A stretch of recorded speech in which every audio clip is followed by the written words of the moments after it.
You're listening to the Daily Mishnah Podcast with Benedict.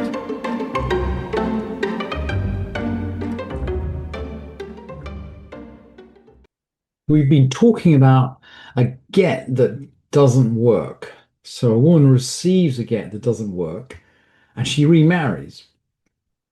And then it turns out after the fact that there was something wrong with the get. Maybe the date was wrong, maybe the place was wrong, maybe the name was wrong. For whatever reason, this get is invalid. And this woman tragically ends up married to two men because the first divorce didn't work and then she remarried.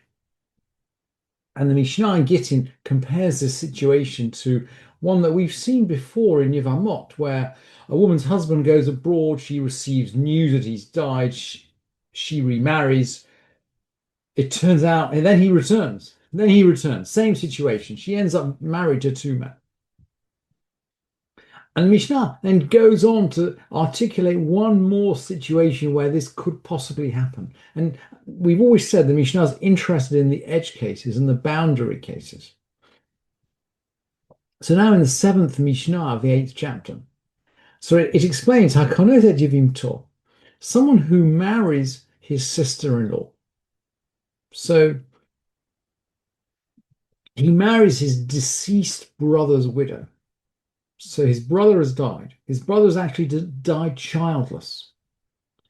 So he has an opportunity or an obligation, depending which way you look at it, to marry his brother's wife and to bring up children in the name of his brother. And one of the interesting features of the halacha is that his brother, his deceased brother, might have been married to to more than one woman. I was going to say many women. I mean, there is a limit. But let's say, for the sake of argument, he's married to two women or three women.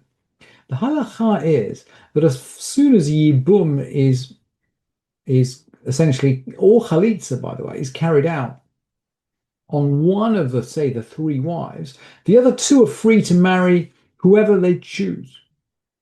So the act of yibum or chalitza, the act of either levirate marriage or chalitza, of rejection of a levirate marriage, as soon as one of these women carries it out, the other wives are all completely free. It's as if they had been divorced. Until that moment, they can't marry another man, but once the act of yibum or chalitza takes place, the act of levirate marriage or refusal of levirate marriage takes place on one of the wives, the others are completely free. They can marry whomever they choose. And the Mishnah is going to explore this point. So Hakoneset Yevim Tor, someone married his sister-in-law, his deceased brother's wife, and the other wife that was married to his deceased brother goes off and marries another man. In the Mishnah, the other wife is always called a tzara, an enemy. Clearly, there's an assumption that these two wives might not get on because she's called a tzara. Anyway, the other wife goes on and gets married to another person, and she has a perfect right to do so. But here's the but. Nimtzeit zo shehi elonit. The first one is found to be an elonit, someone who is congenitally incapable of bearing children. This is not someone who's infertile. Maybe her egg production is not great. This is someone who's congenitally unable to bear children. Maybe she doesn't have a womb, for example. It's possible. And one of what we've learned already in the Mishnah of Ketubot, that a marriage to an elonit, a marriage to someone who's congenitally unable to produce children, doesn't work halachically. It's not considered a marriage. There's an underlying assumption that marriage is for procreation. So the marriage to an elonit is considered not to be a marriage. And this might, by the way, be more common in situations of a levirate marriage than in others, because of course we've just learned that the husband died childless, so they had no children. So maybe the situation of elonit is more common.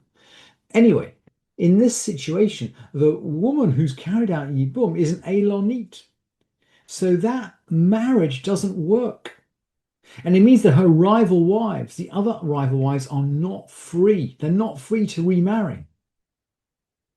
And if they have remarried, the Mishnah goes on to explain, Teitzei mizeh u'mizeh, she must leave both husbands. V'chol hadrachim ha'elu ba, and all these other consequences apply to her. So this tragic situation about being married twice apply equally in this situation. And then let's carry on. Let's just work out some other possibilities in which this could occur. So let's say, for example, the get is correctly written.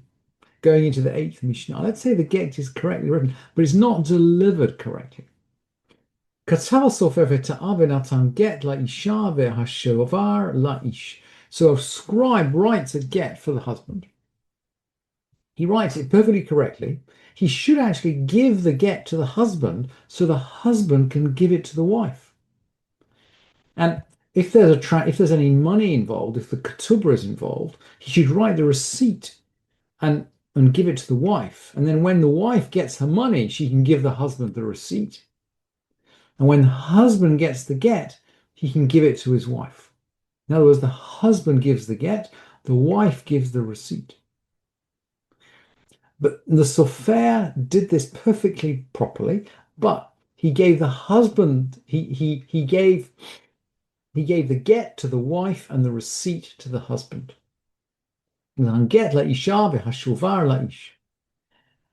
What happened? They exchanged them. I presume in this situation, neither party could read correctly. So they both got a document and they exchanged them. But the wife is now giving the husband the get, and the husband is now giving the wife the receipt. So while documents are exchanging, it's a meaningless transaction. It's a meaningless transaction for the wife to give the husband the get, and vice versa with the receipt. So what happened? L'achar zman, harei haget yotzeh miyad ha'ish. So some time passes, and then the get, in the words of the Mishnah, haget yotzeh miyad ha'ish, the get sort of comes out of the hand of the man. Suddenly it becomes apparent what's happened. The hashovar miyad ha'isha, and the receipt from the hand of the wife. So maybe someone inspects the documents or someone looks at the documents. Anyway, it becomes apparent what has happened. And meanwhile, I mean, the assumption of the Mishnah, by the way, is that meanwhile she's remarried. So she thought she had a kosher get. She's gone and remarried. And there was a kosher get, but she didn't receive it correctly. There was a kosher get, but she didn't receive it correctly. So she's also in this tragic situation.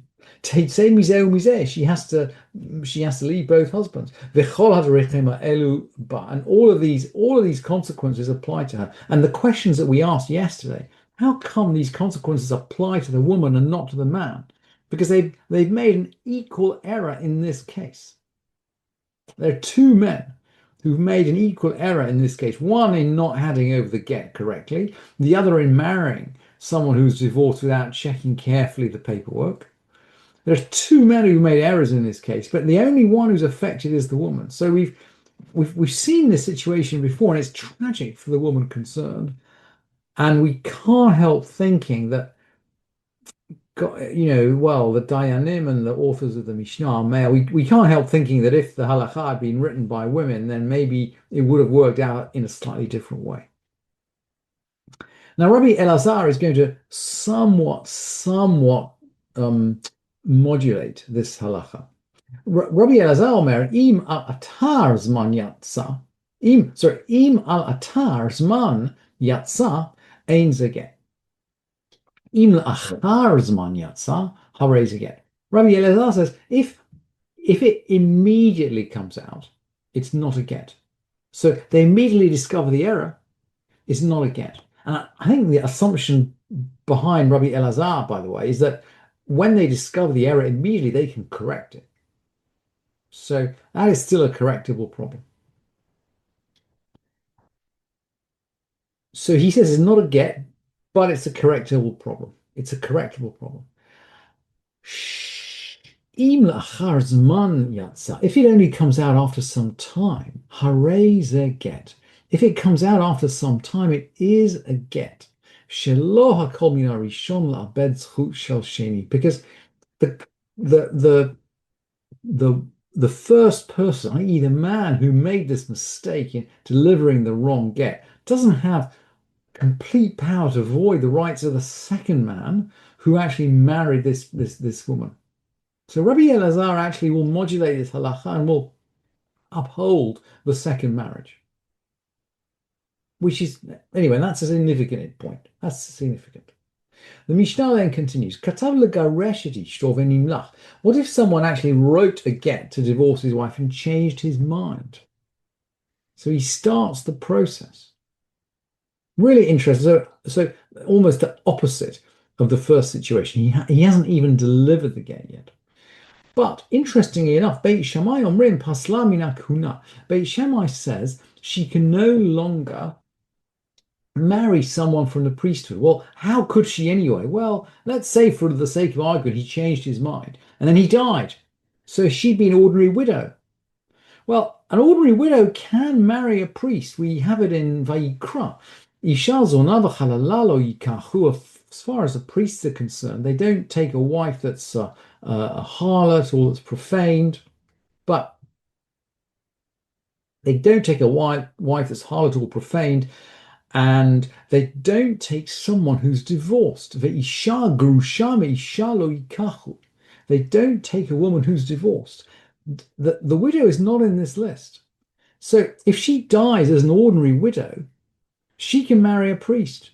Beit Shammai are saying that this person who took a decision to write a get, but made a decision not to give it to her, has already disqualified her from the priesthood. And we'll see at the end of the tractate that as far as Beit Shammai are concerned, the only possible reason for divorce is adultery in the view of Beit Shammai. For other reasons, we don't do divorce. We really don't do divorce in the words of Beit Shammai. So maybe this halacha from Beit Shammai that she's disqualified from marrying a priest is connected to a feeling that if he's already written the get, he must have some evidence of impropriety, and that might disqualify her from marrying a priest because the rule is isha zonava halala, someone who's promiscuous or who's defiled cannot marry a priest. And the halacha doesn't go according to Beit Shammai. Beit Hillel omrim, Beit Hillel say afal pish not no la al t'nai, even if he gave her a get with a conditional get. So maybe he gave her a conditional retroactive get that would take effect if he maybe didn't come back from a long journey. We've seen these before. Even that kind of get, which operates retroactively, velo nasat nai, if the condition wasn't fulfilled, lo psala min hakuna, he hasn't disqualified her from marrying a priest. So, in other words, as far as Beit Hillel is concerned, she's absolutely qualified to marry a priest until she actually receives a proper working get and with all the conditions fulfilled.